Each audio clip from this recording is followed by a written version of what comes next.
त्वमिहिना पिता वसो त्वं माता सत्क्रतो बहुविधा अधाति सुम्नमीमहे।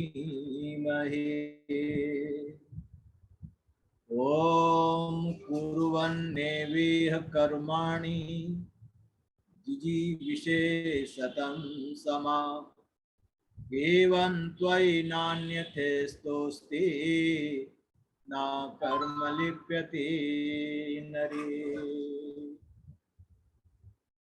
न कर्म लिप्यते नरे।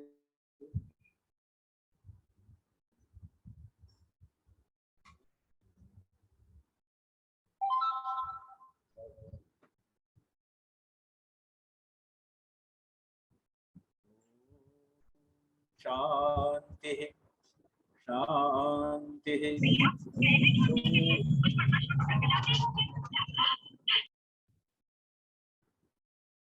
आदरणीय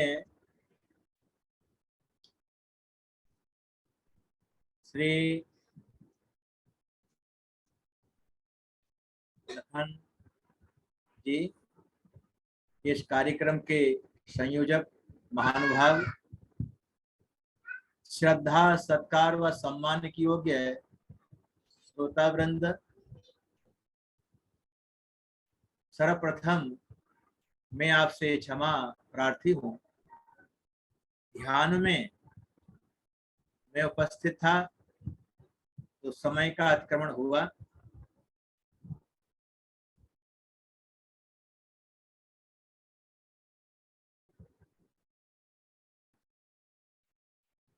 धर्म का वैदिक स्वरूप क्या है, इस विषय पर चर्चा करने का शुभ अवसर आदरणीय लखन पांच जी के माध्यम से हमें प्राप्त हुआ। पवित्र आत्माओं, वेद ईश्वरीय वाणी है। वेद से ही धर्म का निरूपण किया जाता है। महर्षि दयानंद सरस्वती जी महाराज के वचनों में वेद सब सत्य विद्याओं का पुस्तक है। वेद का पढ़ना पढ़ाना, सुनना सुनाना सब ये महर्षि दयानंद के वचन हैं कि वेद का पढ़ना पढ़ाना, सुनना सुनाना सब आर्यों का परम धर्म है। अब दो शब्द हैं हमारे पास में, एक धर्म और एक परम धर्म। पवित्र आत्माओं, जब तक हम परम धर्म का जीवन में पालन नहीं करेंगे तब तक हम धर्म के स्वरूप को नहीं समझ सकते। ऋषियों की भाषा में कहें तो धारणात धर्मः, जो धारण करने के योग्य है अर्थात जिसको धारण किया जाता है वह धर्म कहलाता है। और वेद इसमें क्या कहता है? सत्यात् परमो धर्मः, सत्य जो है वो परम धर्म है। वेद का ज्ञान सत्य है। वेद का सत्य ही नित्य है। सत्य को नहीं जानेंगे तब तक नित्यत्व की प्राप्ति हमें नहीं हो सकती। परम पिता परमात्मा नित्य है, जीव नित्य है, प्रकृति नित्य है। प्रकृति के माध्यम से जितने भी साधन हमको प्राप्त हुए हैं, पदार्थ विज्ञान जो है, उस पदार्थ विज्ञान के विषय में हम वेद के द्वारा ही जान सकते हैं। कौन सा पदार्थ किस समय किस काल में हमारे लिए कल्याणकारी है। ईश्वर दयानंद सरस्वती जी महाराज ने कहा, सब सत्य विद्या और जो पदार्थ विद्या से जाने जाते हैं उन सब का आदि मूल परमेश्वर है।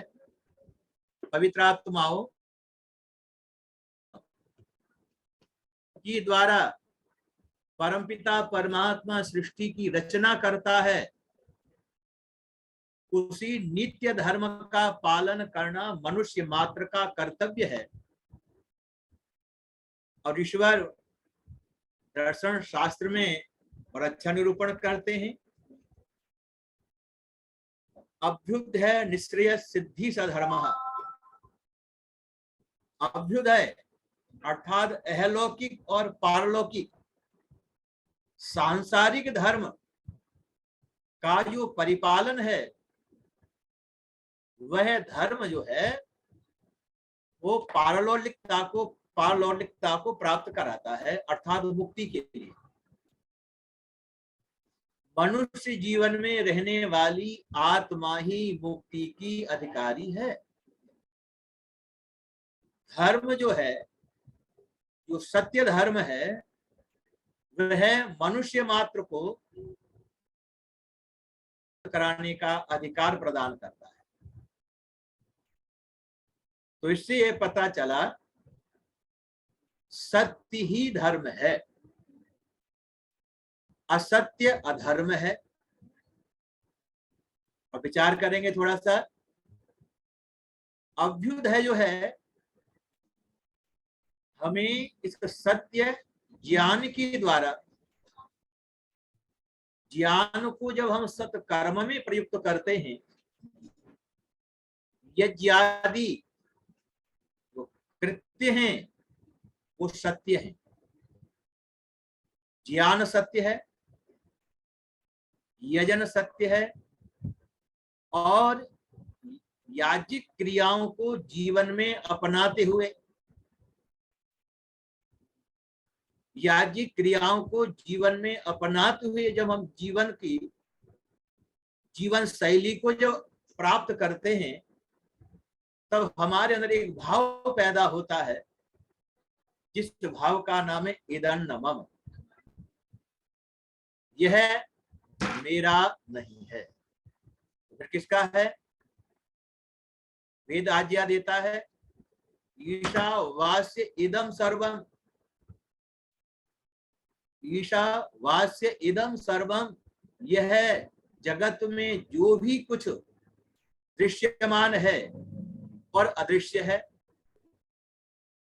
उस सब पर उस परम पिता परमात्मा का अधिकार है, नियंत्रण उसी का है। और जब हम ये बात वेदाध्ययन के माध्यम से, गुरुजनों के माध्यम से, ऋषियों के माध्यम से जब हम इस सत्य विद्या को, सत्य धर्म को जब जान लेते हैं और जान करके जीवन में जब आचरण में लेके आते हैं, ये आचरण ही हमारे लिए जीवन में सुख प्रदान करता है। सत्य ज्ञान और सत्य ज्ञान को जब कर्म में प्रयुक्त करते हैं, तब ये कर्म जो है हमारी जीवन में सुख की वृद्धि करता है। संसार की सभी प्राणी, चाहे मनुष्यों या इतर योनियों में वास करने वाले अन्य प्राणी हैं, सभी सुख भोग के लिए प्रवृत्त रहते हैं। अब भोग योनियों में रहने वाले प्राणी ईश्वरीय व्यवस्था में भोगों को भोगते हैं, पर वहां पर कुछ नया कर्म करने का अधिकार नहीं है। मनुष्य योनि में पूर्व जन्म के किए हुए शुभ अशुभ कर्मों का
ईश्वर का ज्ञान सत्य है,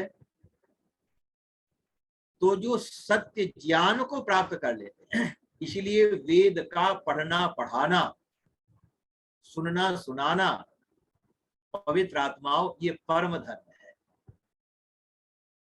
जब तक हम जीवन में ईश्वरीय और ऋषियों के द्वारा प्रतिपादित इस परम धर्म का पालन नहीं करेंगे, तब तक मेरा मानना है कि हम धर्म का आचरण नहीं कर सकते। अब जो वेद की लुप्त हुई, वेदों का पढ़ना पढ़ाना छोड़ दिया, तो व्यक्तिगत धर्म जो है, जिनको मानुषीय मत कह सकते हैं, विचार कह सकते हैं, मत माने विचार, तो जो मानुषीय हैं, अब उसमें देखिए सिख धर्म बन गया, इसके कारण गुरु नानक देव जी के कारण। इस्लाम धर्म बन गया, किसके कारण? मोहम्मद साहब के कारण। ईसाई धर्म बन गया, यीशु मसीह के कारण। और है ध्यान करना, पर ये धर्म नहीं है, इसके फॉलोवर ज्यादा हैं, मानने वाले ज्यादा होंगे, पर ईश्वरीय व्यवस्था में ये धर्म नहीं है। क्यों नहीं है? जितने भी ये मानुषिक मत हैं, पंथ हैं, मतांतर हैं, ये धर्म नहीं है, ये पंथ हो सकते। पंथ कहते रास्ते, इसके मानने वाले पंथ कहलाते हैं, पर धर्म नहीं है। धर्म क्या है? सत्य ही धर्म है, असत्य जो है वो अधर्म है। अब इसीलिए उस परम पिता परमात्मा ने जब सृष्टि की रचना की, और इस रचना काल में सभी प्राणियों को परमपिता परमात्मा ने यहाँ धरा पर भेज दिया, सबसे अंतिम रचना जो है वो मनुष्य की है। और जो पहले आए हुए थे भोग योनि में, उनके लिए स्वाभाविक ज्ञान परमपिता परमात्मा ने दिया हुआ था कि भोगों को भोगना था, पर नैमित्तिक ज्ञान जो है वो केवल मनुष्य को ही इस ज्ञान की आवश्यकता थी। इसलिए मनुष्य के उत्पन्न होने के साथ साथ परमात्मा ने वेद का ज्ञान दिया। पवित्र आत्मा, ये ज्ञान केवल मनुष्य के कल्याण का है, अन्य प्राणी के कल्याण का नहीं है, उसकी आवश्यकता उन्हें है ही नहीं। तो मनुष्य को वेद ज्ञान की आवश्यकता है। इसीलिए परमपिता परमात्मा का कल्प कल्पांतरों में यह नित्य शाश्वत सत्य ज्ञान है, वो अपरिवर्तनीय है। ज्ञान अपरिवर्तनीय है, वेद का ज्ञान। और महर्षि दयानंद सरस्वती जी महाराज को गुरुवर ब्रजानंद ने यही सत्य का बोध कराया था। बेटा, पुराण आदि ग्रंथों में ईश्वर और वेद की ऋषियों की निंदा है, ये अनार्स है सारा का सारा। कसौटी बड़ी विचित्र सा। पुराण आदि जितने भी ग्रंथ हैं, ये इसमें ईश्वर और ऋषियों की निंदा है, ये कल्पित ज्ञान है। तो आर्ष ज्ञान कौन सा है? वेद। वेद और ऋषि ग्रंथ, जो ग्रंथ हैं, ऋषि किसको कहा है? ऋषयो मंत्र दृष्टाराः, अर्थात जो मंत्र विज्ञान है, ऋचाएं जो हैं, उनमें जो विज्ञान भरा है, उस विज्ञान को जिन ऋषियों ने साक्षात कर लिया समाधि में, उनका वो ऋत ज्ञान जो है, जो अपरिवर्तनीय है, वही ज्ञान ही ऋषियों ने धारण किया था। और मनुष्य मात्र के लिए वही ज्ञान जो है अनुकरणीय है।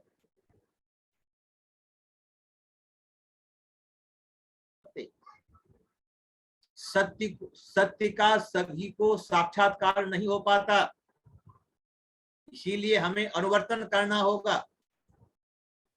ऋषि लोग उस ब्रह्म का साक्षात करके अनुवर्तन करते हैं, उस सत्य धर्म को जानते हैं और जीवन में उस सत्य धर्म का ही पालन करते हैं। और जो सत्य धर्म का पालन करते हैं पवित्र आत्माओं,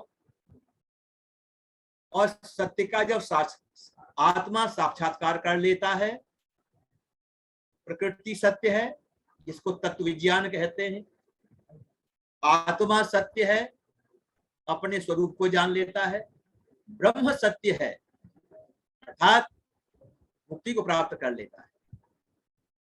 जब प्रकृति को जानता है तो प्रकृति से निर्मित जितने भी पदार्थ हैं, पदार्थ विज्ञान है, भोग के साधन हैं, ये सब असत से युक्त हैं।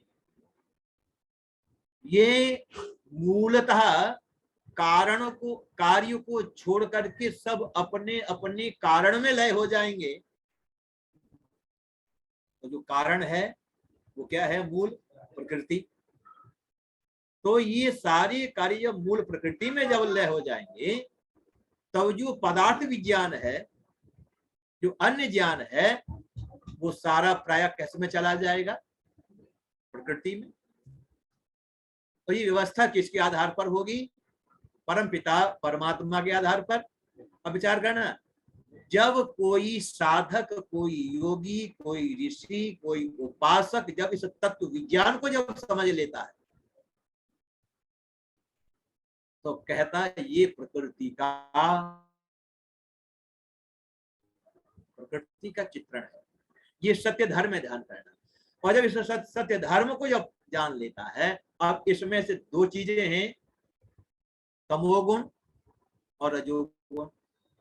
ध्यान करना, रज और तम की प्रधानता से हम सभी जीवों के लिए जिसका नाम अंतःकरण है वो प्राप्त हुआ है। और उस पर अंतःकरण में क्या है? मन, बुद्धि, चित्त, अहंकार। अब इसकी एक रूपता समझिए साहब। मन जो क्या है वो रजोगुण से और तमोगुण से युक्त है। जो बुद्धि है उसमें सत्व, रजस और तमस तीनों की मात्रा है। पर ये प्रकृति का प्रथम विकार उस अहंकार से बुद्धि तत्व का निर्माण हुआ है, प्रथम विकार है साहब। तो उसमें अहंकार में सत्व की प्रधानता है, पर दो चीज उसमें साइलेंट है, वो है रजस और तमस। ये एक योगी जब तत्व विज्ञान को जब समझता है, तब कहता है अरे ये तो जड़ है। और ध्यान करना, जिससे भौतिक ज्ञान की प्राप्ति होती, बुद्धि तत्व जो है वो जड़ है। और इस बुद्धि तत्व में को भी आगे चित्त कहा गया। अब ये क्या है? विचार करें, क्योंकि परमात्मा अंतःकरण का जो निर्माण है एक बार करता है, और ये हम मनुष्य जीवात्माओं को कल्प कल्पांतर चलता है, इसको धारण करता है, तो धारण कर लेता। और इस प्रक्रिया का जब उसे समाधि में पता चल जाता है, तो इस धर्म का वो परित्याग करता है। तो फिर क्या क्या बचेगा उसके पास? अपना नित्यत्व, अपना जो नित्यत्व, जो नित्य है, नित्यता है, अपनी स्वरूप को जिसको कहते हैं, तो उसमें स्थित हो जाता है। इसलिए कृष्ण अर्जुन के लिए बहुत अच्छी बात बताते हैं, सर्वधर्मान परित्यज्य मम शरणं व्रज। हे अर्जुन, इन सभी धर्मों का परित्याग कर मेरी शरण में आ जा। तो शरण का मतलब क्या कहना चाहते हैं यहाँ पर कि जिस सत्य धर्म का पालन मैं कर रहा हूं उसी सत्य धर्म का पालन तू कर। महर्षि दयानंद सरस्वती महाराज ने एक बात कही थी, ऐ संसार के लोगों वेदों की ओर लौटो। ऐ संसार के लोगों वेदों की ओर लौटो। विचार करना ये नारा क्यों दिया? क्योंकि वेद में ही सत्य धर्म विद्यमान है। और महर्षि दयानंद सरस्वती महाराज ने यजुर्वेद के 40वें अध्याय के जिस मंत्र में पाठ किया था, कुर्वन् नेवे कर्माणि जिजीविषे सतम समः।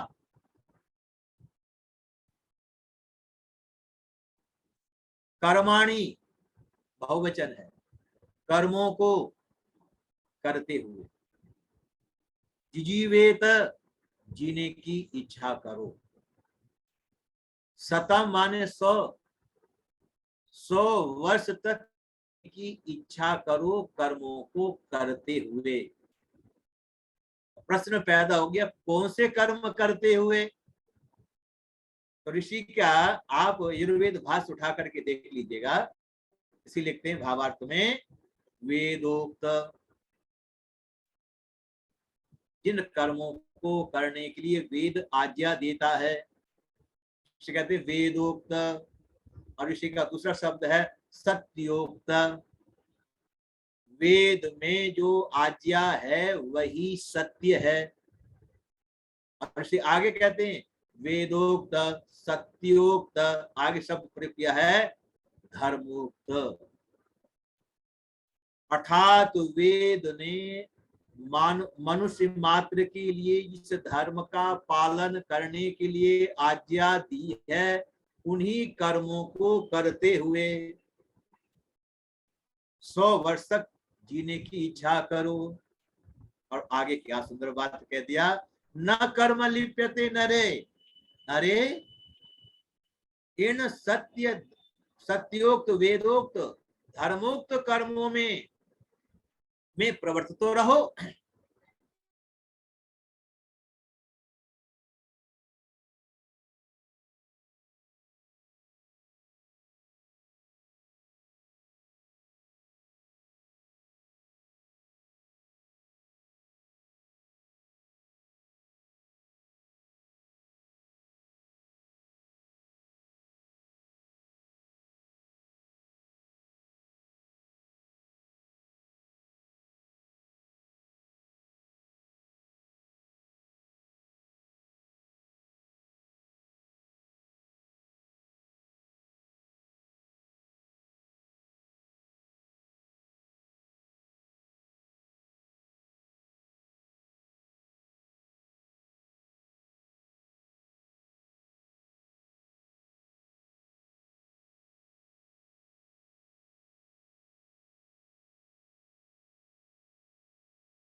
मैंने जो ज्ञान दिया है ये कल्याणकारी वाणी, जनेभ्यः ब्राह्मण क्षत्रिय वैश्य शूद्र चारों वर्णों के लिए ये सत्य ज्ञान कल्याणकारी है।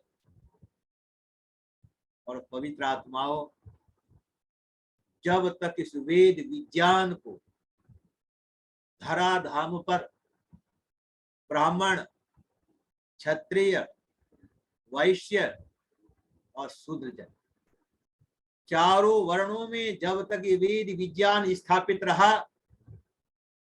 तब तक आर्यों का समस्त भूमंडल पर चक्रवर्ती साम्राज्य रहा।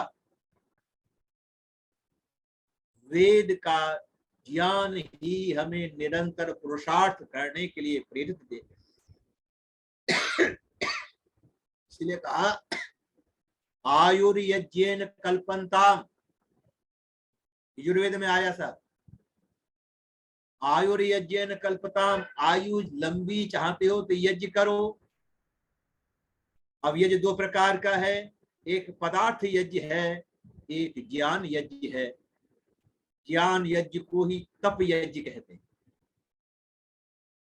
तो पदार्थ समृद्धि चाहते हो तो पदार्थ यज्ञ करो, और निवृत्ति चाहते हो अर्थात मुक्ति चाहते हो तो जप और तप यज्ञ करो, इसको ज्ञान यज्ञ कहते हैं। ये करना पड़ेगा, ये भी धर्म है। तो ध्यान करना, अलौकिक सिद्धि करनी है तो यज्ञ विद्या को अपनाओ जीवन में, पदार्थ विज्ञान को जानो, पदार्थ से समृद्धि की प्राप्ति होगी। पर ध्यान करना, समृद्धि तो हो जाएगी पर जन्म से निवृत्ति नहीं होगी। विज्ञान है, पदार्थ सुख देगा, पदार्थों का वितरण करेंगे संसार सुखी होगा, अधिक होगा उतना ही लोगों की भुखमरी अभाव समाप्त होता चला जाएगा। तो पदार्थों का निर्माण करना गलत नहीं है, पर इसकी एक सीमा है। हमारी पूर्ववर्ती ऋषियों ने पदार्थ विज्ञान का विस्तार किया, मानव मात्र ने प्राणी मात्र के कल्याण के लिए, और पर उस विज्ञान से किसी भी प्राणी का अनर्थ नहीं हुआ। क्यों नहीं हुआ? वो सत्य धर्म का आचरण करते थे, और धर्म हमें रक्षा सिखाता है, धर्म हिंसा नहीं सिखाता। वेद का जो सत्य ज्ञान है वो अहिंसक है। इसीलिए हम अपने इतिहास को उठाकर देखें तो दो युद्ध हमें दिखाई देते हैं। एक युद्ध है राम और रावण का युद्ध। राम किस धर्म का पालन करते थे? वेद धर्म का। माता कौशल्या और उनकी पूर्ववर्ती किस धर्म का पालन करते थे? वेद धर्म का। वाल्मीकि रामायण को उठा के आप देख लीजिए, सब वेद ऋचाओं का पठन पाठन होता था।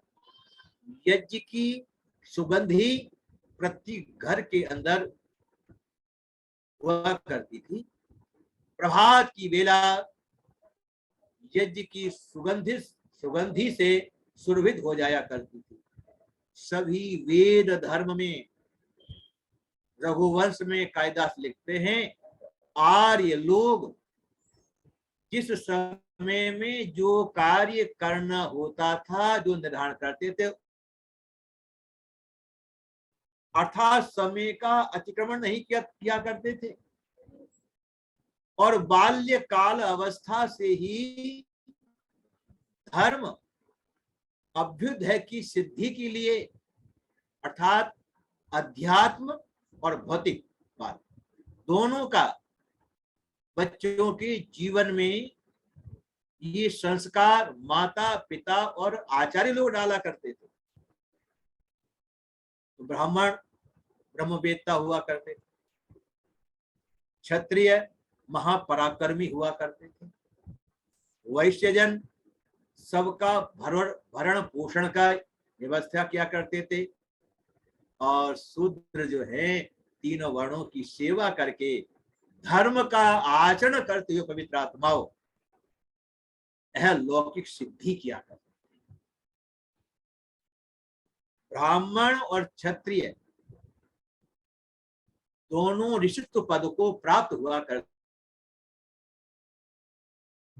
ब्रह्म ऋषि है, विश्वामित्र भी राजा हैं, पर वो भी ब्रह्म पद को प्राप्त हुए, वो ब्रह्म ऋषि बने।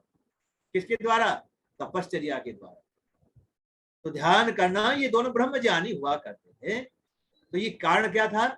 वेद का विज्ञान, वेद का पठन पाठन, इसलिए ऋषि ने कहा था कि वेद का पढ़ना पढ़ाना सुनना सुनाना ये परम धर्म है।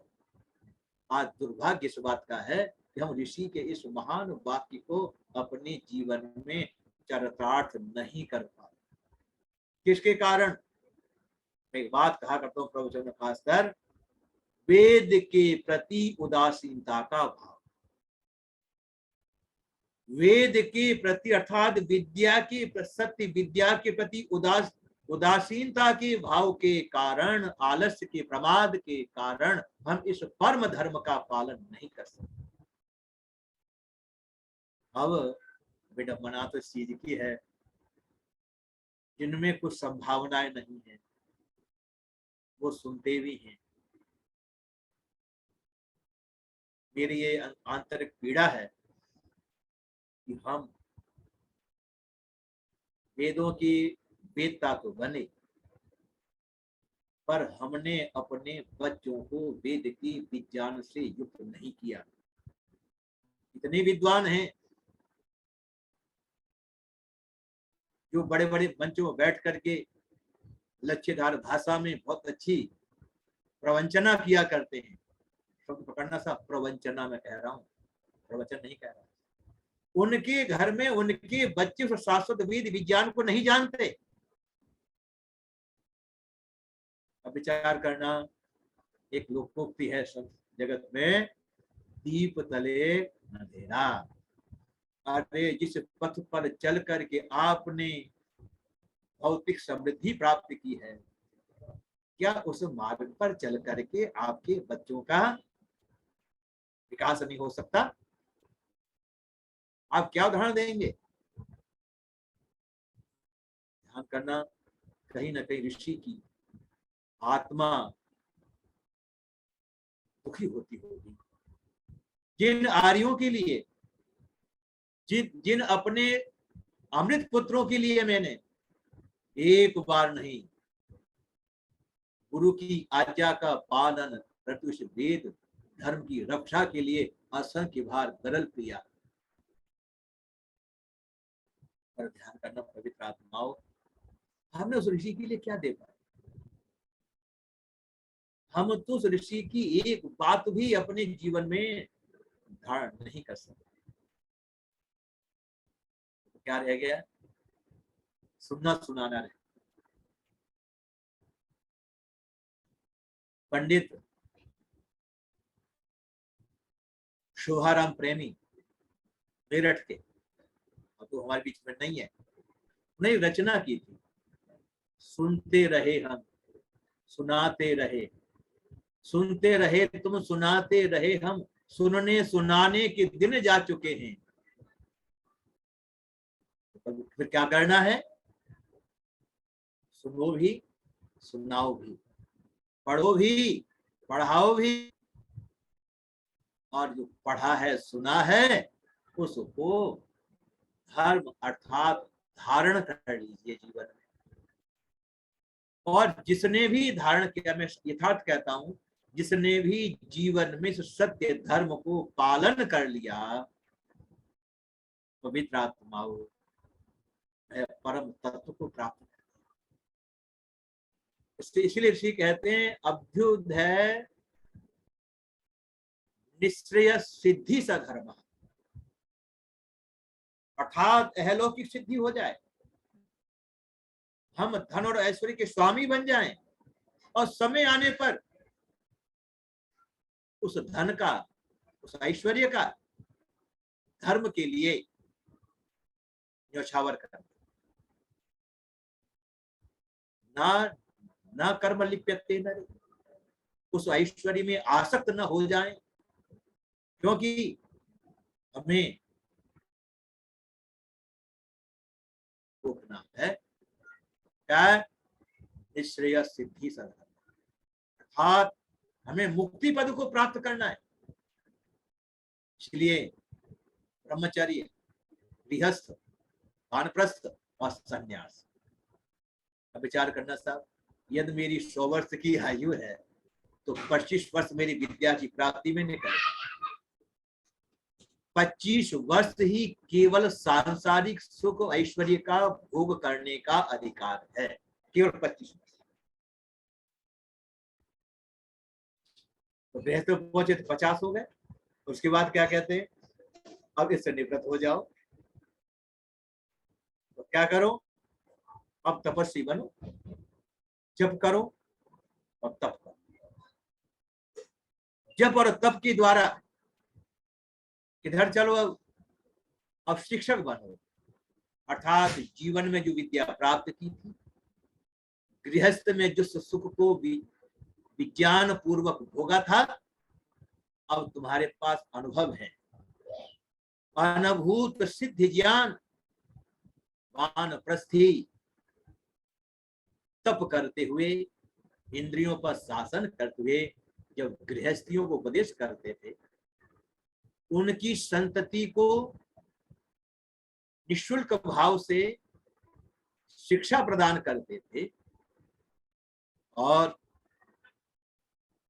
साथ साथ तपश्चर्या करते हुए अपनी विद्या को ब्रह्म विद्या से जोड़ ब्रह्म ज्ञानी बनते थे। और जब ब्रह्म ज्ञानी बनते थे, उन्हीं का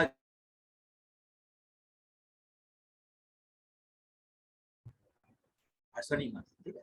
तो उसमें क्या करते थे, सब वो वनस्थ अपने शिष्य मंडली को लेकर के, जो उन्होंने 8 महीने तप किया था और जो अपने ब्रह्मचारियों को वेद का विज्ञान की शिक्षा दी थी, वो प्रति गृहस्थी के यहाँ कोई 2 दिन, कोई 3 दिन, कोई 4 दिन चातुर्मास बिताया करते थे। पवित्र आत्माओं, तो गृहस्थियों का धर्म का पालन होता था।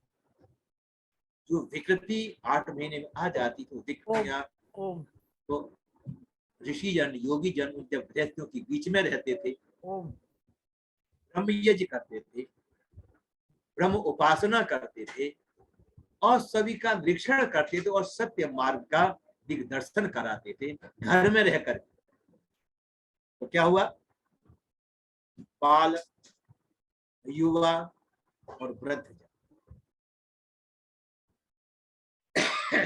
ये तीनों अपने अपने कर्तव्य धर्म से जुड़ जाया करते।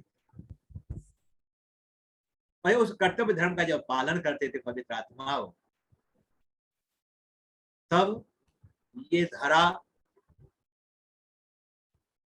स्वर्ग की तरह से, अर्थात सभी विशेष सुखों से पल्लवित सुसज्जित सभी का जीवन था।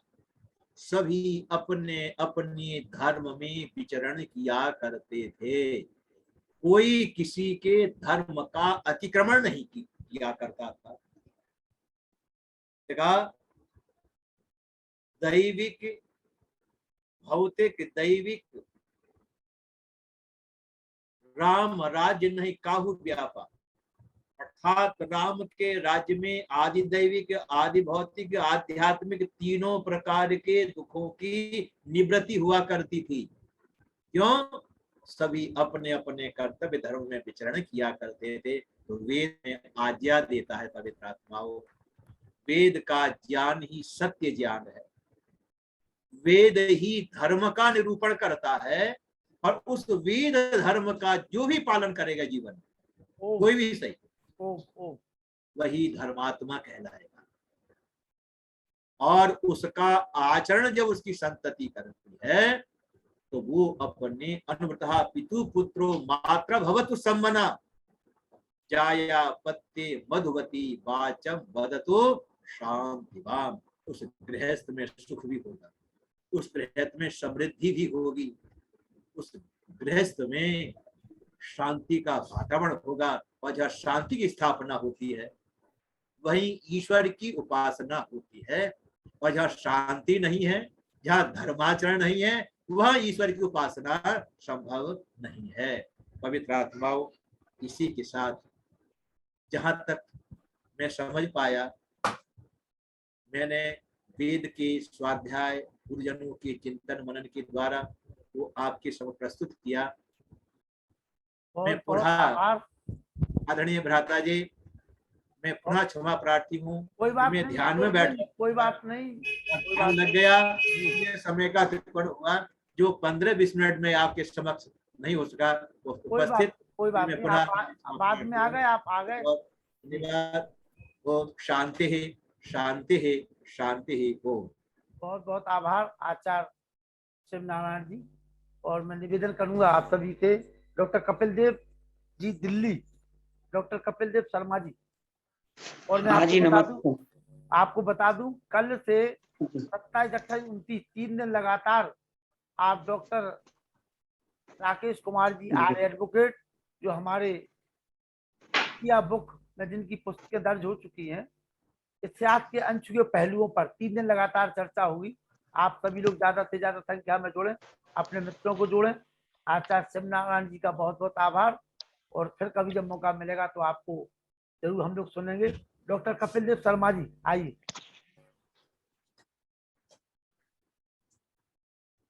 हाँ जी, नमस्ते। नमस्ते जी, नमस्ते जी। सभी आर्य बंधुओं को नमस्ते। नमस्ते जी। हाँ जी, अब बताइए जी, क्या वेद के अनुसार बहुत ही सुंदर आपने अभी धर्म के निरूपण के संबंध में ज्ञान विज्ञान प्राप्त किया। अब मैं क्या सेवा दूं ये बताइए आप। आप फ्री हैं, बिल्कुल स्वतंत्र हैं, आप स्वतंत्र हैं, आइए। अरे ये अच्छा है आपका है?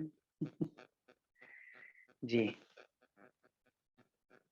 तो कल जैसा कि मैं बतला रहा था, आप सबसे निवेदन कर रहा था, मैंने हाथ में पकड़ा हुआ है चूंकि मोबाइल, तो इस वजह से क्षमा चाहूंगा, ये थोड़ा सा हिलेगा क्योंकि मैंने सेटिंग करके नहीं बैठा था। कल से मैं सेटिंग करके बैठा, जब भी लगेगा। यहाँ जब भी जुड़ो, जब तैयारी के साथ रहा करे, बिल्कुल। हाँ ठीक है।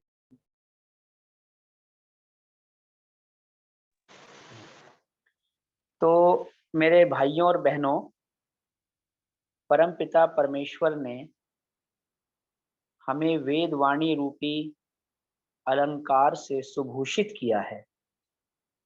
तो मेरा जो अभी आपके लिए थोड़ा सा चर्चा करने का जो विषय है, कुछ विचार बिंदु देने का विषय है, वह है अलंकार। अलंकार तो आप समझते ही हैं, आप वेदों के विद्वान हैं, बहुत सारे मनीषी हैं यहाँ पर जो वेद विद्या को पढ़ते सुनते जानते हैं, समझते हैं। तो वेद की जो विद्या है उसमें अलंकार का हमारे जीवन में एक विशेष महत्व है। आज मैं ऋग्वेद के 10वें मंडल का लगभग 43वां या 46वां सूक्त का स्वाध्याय कर रहा था। उसमें परमात्मा ने कई आलंकारिक रूप से अपने स्वरूप को वर्णित किया है। तो एक सबसे अच्छी बात यह है कि हम सबको अपने जीवन में कुछ ना कुछ अलंकार की आवश्यकता पड़ती है। लोग अपने आप को सजाते हैं, संवारते हैं, उसको भी अलंकार कहते हैं। आप देखते हैं कि महिलाएं जो हैं वो नाना प्रकार के आभूषणों से अपने शरीर की सज्जा करती हैं। पुरुष भी बहुत प्रकार से अपने स्वरूप को सजाते हैं। कुछ बातें ऐसी रखूंगा जो आपके लिए नई होंगी। वैसे कुछ लोगों का ये भी मानना है कि सजता संवरता वही है जो सजा और संवरा हुआ नहीं होता। ऐसे भी कुछ लोगों की मान्यता होती है कि ज्यादातर अलंकार वो लोग करते हैं जो स्वयं अलंकृत नहीं होते। आपने सुना भी होगा, वाण्य का समलंकरोति पुरुषा, कि एक वाणी जो है वो ऐसी होती है जो मनुष्य को अलंकृत करती है। वस्त्र कैसे भी उसने डाले हुए हों, लेकिन वाणी की जो उसकी गुणवत्ता है, पहचान है, उसके व्यक्तित्व को बतला देती है। वाणी से व्यक्ति अलंकृत हो जाता है जब बोलता है। तो एक विद्वान व्यक्ति बोलता है तो समझ में आ जाता है कि ये वाणी से अलंकृत है। तो कुछ लोग ऐसा भी कहते हैं कि अलंकारों की आवश्यकता उसको होती है जिसके पास अलंकार नहीं है, जो स्वयं अलंकृत ना हो। क्या कोई सूर्य को किसी प्रकार के आभूषण की आवश्यकता होती है? सूर्य को हीरे मोतियों से कोई सजाने की आवश्यकता देखता है? अथवा आपके पास स्वर्ण है, सोना है, तो सोने को चमकाने के लिए किसी दूसरे आभूषण की आवश्यकता नहीं होती। जैसे केसर आप सूंघते होंगे, केसर की आपको स्मेल पता होगी, कस्तूरी की आपको अनुभव होगा। तो केसर को किसी दूसरे इत्र की आवश्यकता नहीं होती। तो अलंकार की आवश्यकता अलंकार को कभी नहीं होती, एक ये बात है। जहां अलंकार होता है वहां वह अपने सौंदर्य को स्वयं ही सुशोभित करता है। हाँ, सांसारिक होते हैं, वो बनावटी श्रृंगारों से अपने आप को अलंकृत कर लेते हैं। और प्रत्येक मनुष्य की जो अलंकार करने की स्थिति है वह भिन्न भिन्न है। जैसे हमारे आदरणीय भाई श्री लखनलाल आर्य जी हैं, मूछों में आपका मूछ जो है वो अलंकार है एक प्रकार से, है ना। और मैं मूछें पहले रखता था, अब मैं नहीं रखता। तो मेरा ना रखना भी मेरे लिए अलंकार हो गया। इसी तरह से बहुत से लोग दाढ़ी रखते हैं, जैसे बाबा रामदेव, आपने देखा होगा, बाबा रामदेव की बड़ी लंबी लंबी दाढ़ी है। तो वो उस तरह से अपने शोभा को प्राप्त करते हैं। तो कुछ लोग बाल बनवा करके अलंकृत होते हैं कि भिन्न भिन्न तरीके से हम अपने बालों की कटिंग करवाएं। आजकल युवाओं में आपने देखा होगा, ये आपके बच्चे घर में होंगे तो वे किस नाई के पास जाते हैं और फिर वहां जाकर के बहुत तरह के डिजाइन के आपने फोटो देखे होंगे। तो बच्चे उनको बतला देते हैं कि मेरी कटिंग इस तरह की, इस कट से, उस कट से, ऐसे मार करके कैंची, ऐसी ऐसी कटिंग करना मेरी। तो वो उसको अपना श्रृंगार समझते हैं, अपना अलंकार समझते हैं। भारत के कई प्रांतों में आप जाते होंगे, राजस्थान में महिलाएं जो हैं वो गले में कड़े पहनती हैं, आप जानते होंगे, हाथों में, पैरों में, और बहुत सी जगह तो महिलाओं ने अपने कानों में ऊपर से नीचे तक जो है बालियां पहन रखी होती हैं, 6-6, 10-10 मैंने देखी हैं।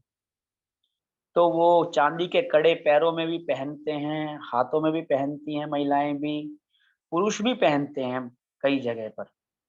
तो वो उनका अपना अलंकार है और वो ये समझते हैं सब के सब कि इससे हमारे सौंदर्य का वृद्धिकरण हो रहा है। इसी तरह से आप लोगों के घर में जाते हैं तो आप देखते हैं कि रंगीन चित्रों से दीवारों, आचार्य जी के पीछे महर्षि स्वामी दयानंद सरस्वती जी की फोटो है, अथवा मेरे जहां मैं बैठा हूं मेरे पीछे भी महर्षि दयानंद जी की एक छोटी सी फोटो लगी हुई है पीछे। तो कुछ लोग महान पुरुषों के चित्रों को दीवारों पर लगाते हैं और दीवारों पर लगा करके अपने घर का अलंकार करते हैं, दीवारों का अलंकार करते हैं और घर को सुशोभित करते हैं। ठीक इसी तरह से अगर आप छोटे बच्चे को पेंसिल दे देंगे हाथ में, जिनके घरों में छोटे बच्चे होंगे उन्होंने देखा होगा कि बच्चों के हाथ में पेंसिल दे दो तो बच्चे दीवारों पर तरह तरह की अपनी पेंटिंग कर देते हैं। कुछ दिन पहले मैं एक घर में गया और उस घर के जो पिताजी थे उस घर में, उन्होंने बोला कि जी मैंने उनके घर में जाकर के आश्चर्य किया कि उनके बच्चे तो 15-15, 16-16 साल के हो गए, लेकिन उनके घर के अंदर की दीवारें जो हैं, वो बहुत सारी जो बच्चों की होती है, उससे भरी हुई थी, सारी दीवारें। तो मैंने पूछा कि आपने इसके बाद पेंट नहीं करवाया, इतनी दीवारें सब जगह? तो वो कहते हैं कि जी इन बच्चों को पता लगना चाहिए कि जब ये छोटे थे तो कितनी अच्छी-अच्छी चीज़ें बनाया करते थे। तो बच्चों इसलिए हमने वो हटाई नहीं, पेंट की उसके ऊपर किया ही नहीं। तो इस तरह से रंग-बिरंगे कागज़ों से भी बच्चे पेंटिंग कर लेते हैं, चीज़ें बनाते हैं, ड्राइंग बनाते हैं, ये उनका अलंकार है। और कुछ लोगों को दाढ़ी बनाना अपनी शोभा लगती है, कुछ लोगों को शेविंग करना अपनी शोभा लगती है, अच्छी लगती है।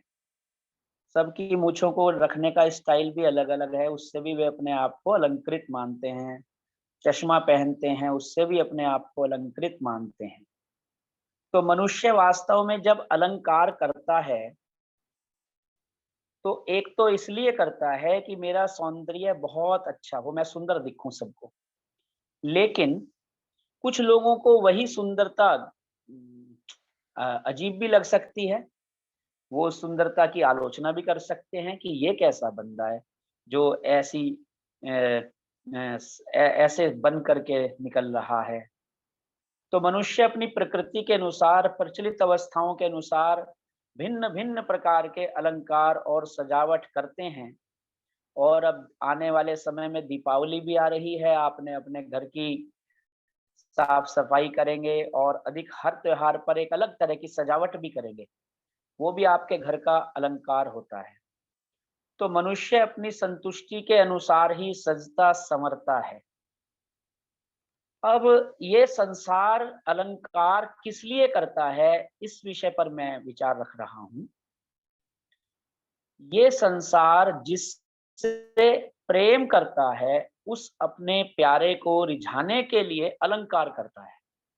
आप भी जैसे पत्नी जो है, वो अपने पति को प्रसन्न रखने के लिए अलंकार करती है। पति भी अच्छी तरह से अपनी वेशभूषा आदि सब बना करके स्वयं को अपनी पत्नी को रिझाने के लिए अलंकार करता है। अखबार वाले जो होते हैं, न्यूज़ चैनल वाले आप जानते होंगे, वो सुबह से बैठ जाते हैं और रात तक जो है, जो उनके ग्राहक होते हैं, जो उनके लिसनर होते हैं, उनको अपने श्रोताओं को रिझाने के लिए बहुत तरह की खबरें नई-नई लेकर के आते हैं, जिससे कि ये हमारे न्यूज़ चैनल को बंद ना करे और सुनता ही रहे, सुनता ही रहे। तो वो उनको रिझाने के लिए पूरा प्रयास करते हैं। आपके यहाँ पर मंच पर बहुत सारे विद्वान आते हैं और पहले बहुत सारे आए भी होंगे और आते रहेंगे। ये सब के सब हम जैसे विद्वान लोग भी जो श्रोता हैं, वैसे श्रोता मिलना बहुत कठिन होता है। अच्छा श्रोता मिलना बहुत कठिन होता है और मैंने सुना आपने 2.5 साल से चलाया हुआ है ये क्रम। आपकी भी हिम्मत है और सुनने वालों की हिम्मत आपसे ज़्यादा है। जो सुन लेते हैं इतनी देर। मैं तो 4 दिन आपका 5 दिन जब अभी जॉइन करने लगा, मैंने सोचा कहीं लखन लाल जी का वो ना आ जाए मैसेज कि जॉइन करें, लेकिन मैं देखता हूँ वो रोज आ जाता है। तो तो बात ये रहती है उसमें कि क्या बोलेंगे भाई आज? अब आपने कहा धर्म का विषय बड़ा गूढ़ विषय है, वैदिक स्वरूप, मैंने कहा कुछ ना कुछ विचार फिर बोलना ही होगा। तो खैर वो एक अलग विषय है। तो श्रोताओं को रिझाने के लिए वक्ता लोग, उपदेशक लोग एक से एक नई से नई बात निकाल करके ला करके अपने श्रोताओं को रिझाने का प्रयास करते हैं कि हमारे श्रोता हमसे सुन करके बड़े प्रसन्न होंगे और हमारी बात को वाह वाह क्या बात कही, ये तो बात आज ही सुनने में आई थी, ऐसी बात कह करके रीझ जाएंगे, प्रसन्न हो जाएंगे, ऐसा प्रयास करते हैं। तो जिधर भी देख लो उधर ही लोग अपने अभिष्ट को प्रसन्न करने में यत्नशील रहते हैं और निराले साज सजा करके रखते हैं। कुछ लोग हैं जो देशभक्ति की बातें करके, देश के लिए देश प्रेम जिनके हृदय में है, वो देशभक्ति की बातें करके, देशभक्ति के गीत गा करके, अपने ऐशो आराम को हराम समझ करके वो देशवासियों को प्रसन्न करने की बातें करते हैं। तो ऐसे त्याग तपस्या से वो अपने भारतीय समाज को प्रसन्न करने का प्रयास करते हैं। तो ये आत्म बलिदान करने वाले बलिदानी भी होते हैं, जो अपना बलिदान कर देते हैं, देश के लिए शहीद हो जाते हैं। और मैं तो एक स्कूल के अंदर मैंने दूसरी दूसरी भी कहूँ, पहली क्लास की एक विद्यार्थी को मैंने, बालिका को, उसने वो जो गाना आपने सुना होगा ना, तेरे लिए मैं मर जाऊं, ऐसे करके मेरी यही है आरज़ू, उसने पूरा गीत सुना दिया। मैं हैरान हो गया। मैंने कहा कि एक छोटी सी पहली क्लास की बच्ची ने कि अपने देश के लिए मरने मिटने का गीत याद कर लिया, कितनी बड़ी बात है। तो ऐसे मनमोहक प्रेरणा प्राप्त होती है हृदय में, वो बचपन से ही हो जाती है और वो उनके जन्म भर साथ चलती है देशभक्ति की भी। तो इसलिए जो दिव्य गुण रूपी अलंकार हैं, वो हमारे चरित्र में जब सजते हैं तो उन अलंकारों से हम सुभूषित होते हैं। लेकिन ये सब के सब अलंकार किसके लिए हैं? सामवेद के अंदर, सॉरी सामवेद नहीं है, ऋग्वेद है। ऋग्वेद के अंदर 7वें मंडल के 29वें सूक्त का 6ठा मंत्र है, जिसमें एक छोटी सी सूक्ति मैंने पढ़ी थी, काते अस्ति अलंकृत ही सूक्ति ही कदा नूनम मघवन दाशेम, ऐसे करके है। काते अस्त्यलंकृत ही सूक्त ही कदा नूनम मघवन दाशेम।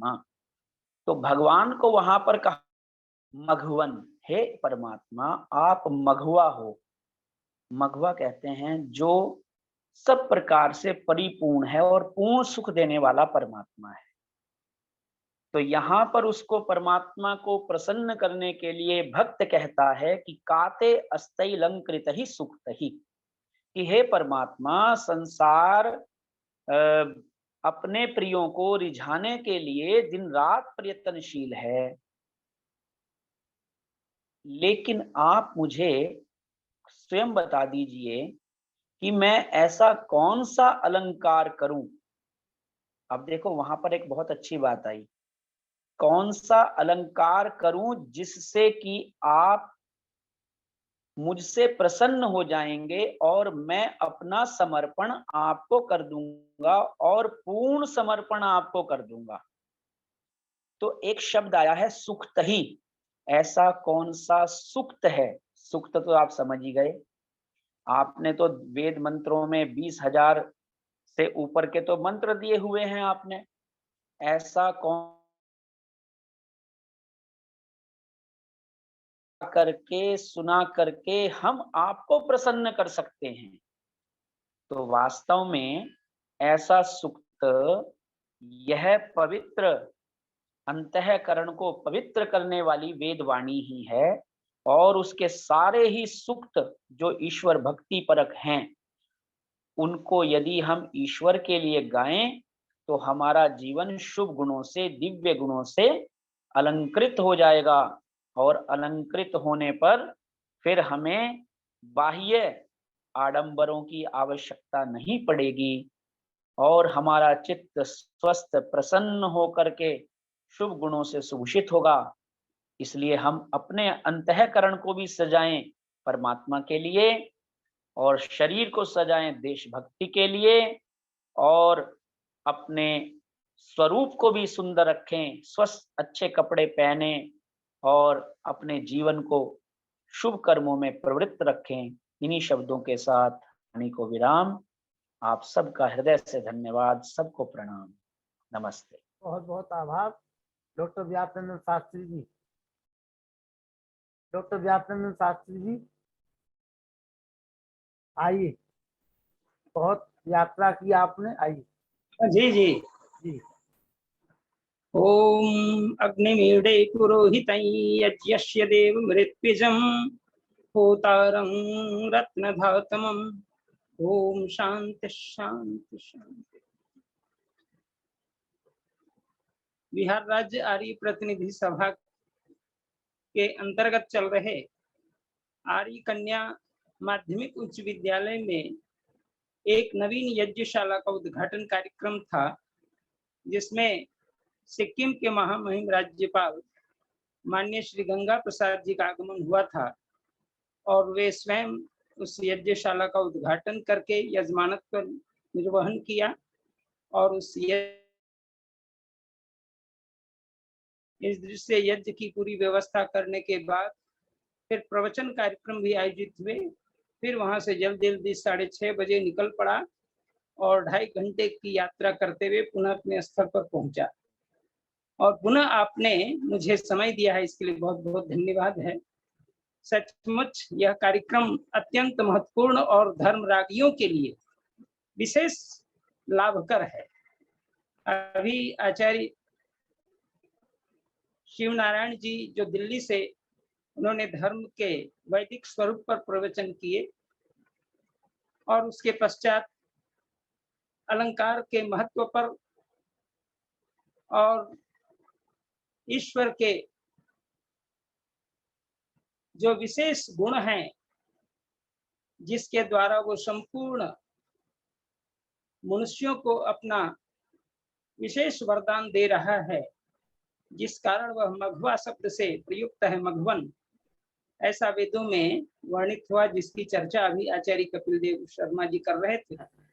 निसंदेह दोनों का सामंजस्य धर्म के प्रति ही आरूढ़ होता है, क्योंकि धर्म उसे कहते हैं जिसे हम धारण करें, धार्यते सधर्म। ये कौन सी चीज धारण करें? व्यासनंदन जी सद्गुणों को धारण करें, व्यासनंदन जी, और सद्गुणों को धारण करना ही धर्म है। और परमपिता प्रभु ने वेदों का जो संदेश दिया है सृष्टि के आदिकाल में। व्यासनंदन जी एक प्रश्न आया, जी जी, एक प्रश्न आया, उसका उत्तर दे दीजिए आप। बोला जाए। ब्राह्मण क्षत्रिय वैश्य शूद्र में वेद का पठन पाठन कौन कर सकता है? कौन कर सकता? हाँ, ब्राह्मण क्षत्रिय वैश्य शूद्र में वेद का पठन पाठन कौन कर सकता है? हमारे बहुत अच्छे मित्र हैं, बड़े भाई हैं, ठाकुर राघवेंद्र सिंह जी, वो पूछ रहे हैं, बताइए। अच्छा, ऐसा है कि सबसे पहले जन्मना कोई व्यवस्था वेदों में नहीं है, वर्ण व्यवस्था है, और वर्ण जो है वो कर्मणा में है। वर्णो हवृणोते है, वर्ण उसे कहते हैं जिससे चयन किया जाए।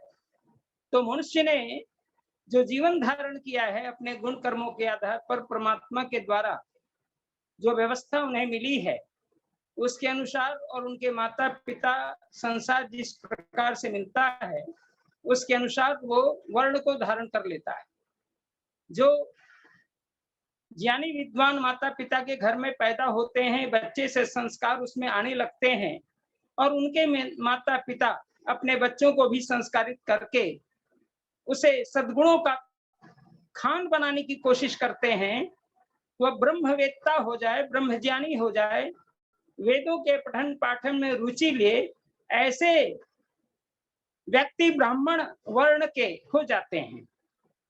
और उसके पश्चात जिनके माता पिता देश रक्षक क्षत्रिय गुणों से ओतप्रोत हैं, उनके घर में यदि हम अपने कर्मानुसार जन्म लेते हैं तो वो राजन्य कहलाते हैं। वे भी वेद आदि पढ़ते हैं, पढ़ा सकते हैं।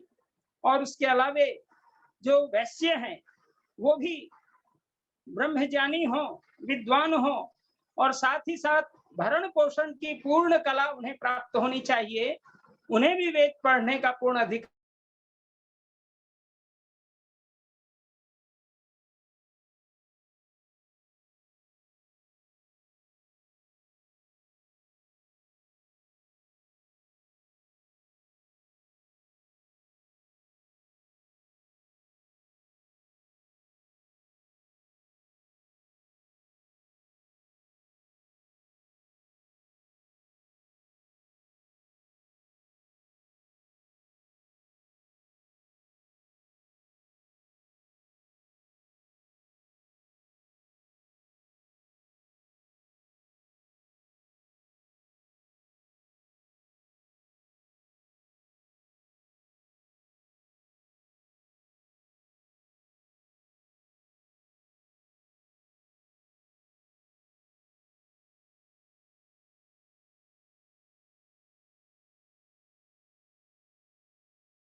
इसलिए वेदों में परमात्मा का कोई दोष नहीं है।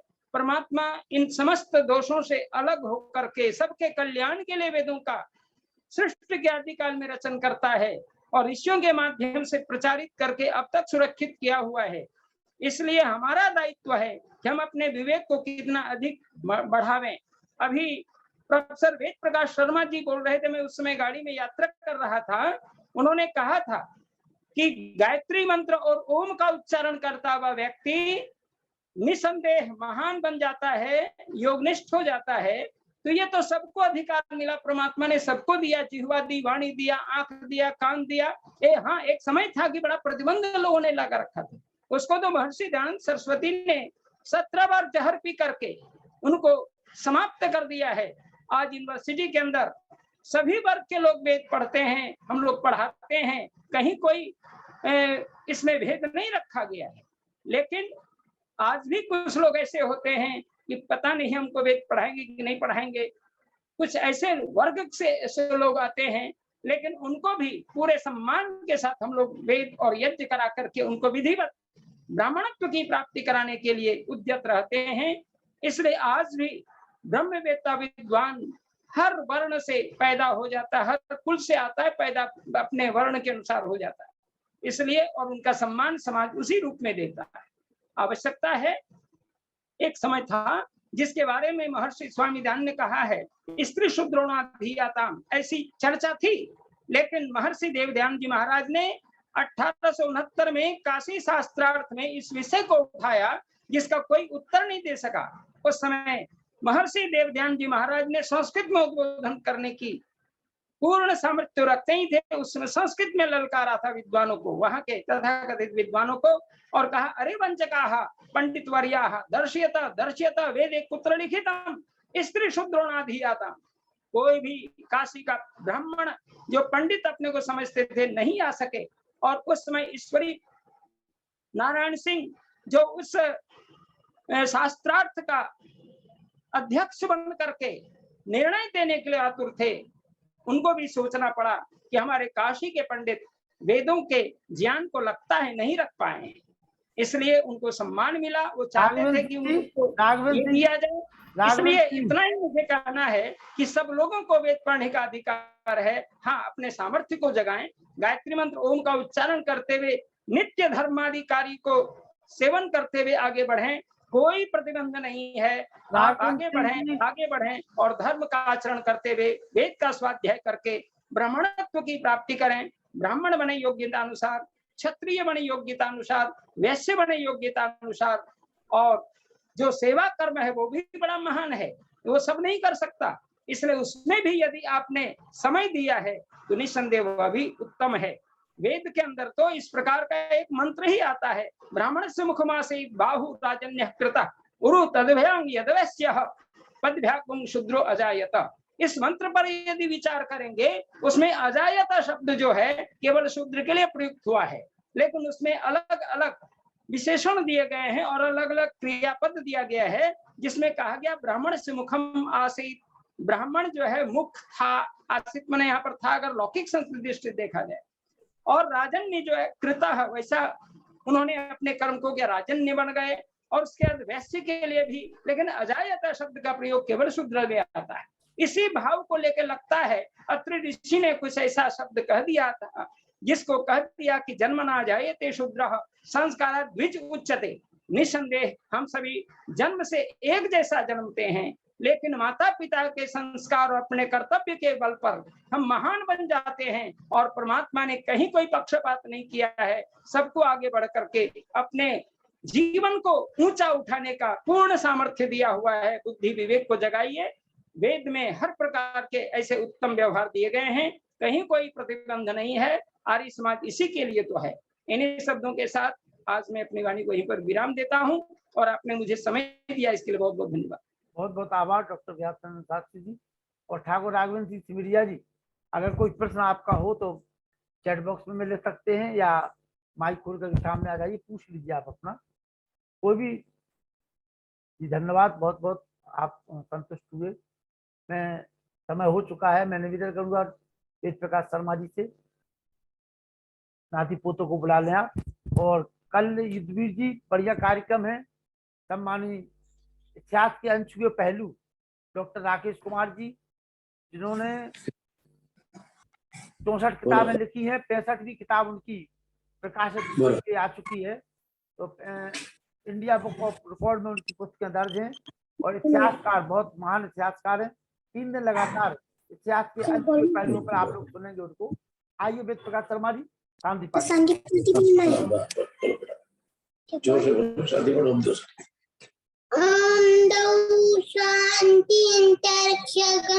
शांति पृथ्वी शांतिराप शांतिरौषधय शांति वनस्पतय शांति विश्वेदेव शांति ब्रह्म शांति सर्वं शांति शांतिरेव शांति शाम शांतिरेधि। ओम शांति शांति शांति। जो बोले सब सत्य सनातन वैदिक धर्म की जय। गुरु विज्ञानंद की जय। महर्षि दयानंद की जय। मर्यादा पुरुषोत्तम श्री रामचंद्र की जय। योगेश्वर श्री कृष्ण चंद्र की जय। राम की जय।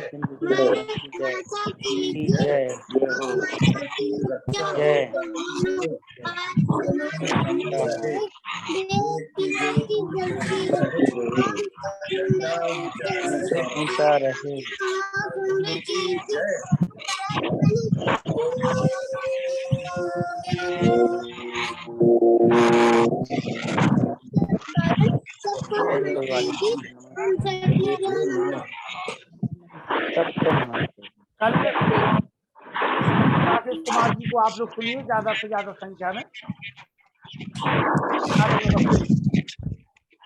नमस्ते। राजेश्वर जी नमस्ते जी, गुजरात से।